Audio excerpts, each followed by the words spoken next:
Today we start a new Masechta of the Talmud, Masechta of Betza, and just like all Masechtas, we don't start on page 1, we start on page 2. So on page 2, we're dealing with, well, first of all, the entire Masechta deals with the laws of Ymthav of Hag, as opposed to Shabbat. So it's holidays that have some of the stringencies of Shabbat, but not all of them. What is the difference? Usually we say Ochel Nefesh Belvad, the preparation of food is different on these holidays, which is a little bit less strict than the preparation of food on Shabbat.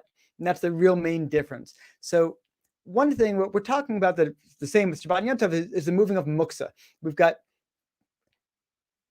well, Bechamai says, like, if you're going ahead and you're eating, say, a piece of chicken, then you put the bone down, well, you can just pick up that bone and go throw it away. It's no big deal. The bone was something you were allowed to take and eat and move before. Same thing, you're cracking walnuts, you can take the shells and clean up and go throw them away on Yom Tov. But Hillel says, no. Once you basically take away the good stuff, you've eaten the nut out of the shell, and now you've just got a shell there. You've eaten the chicken around the bone, now you just got a bone there.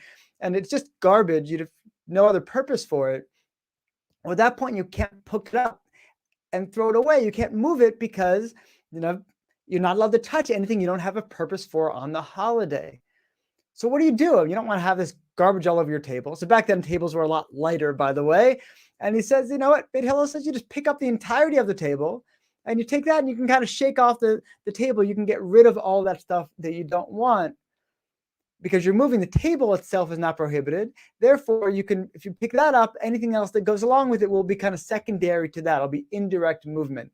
And that's how you get around throwing the things away on Yom Tov.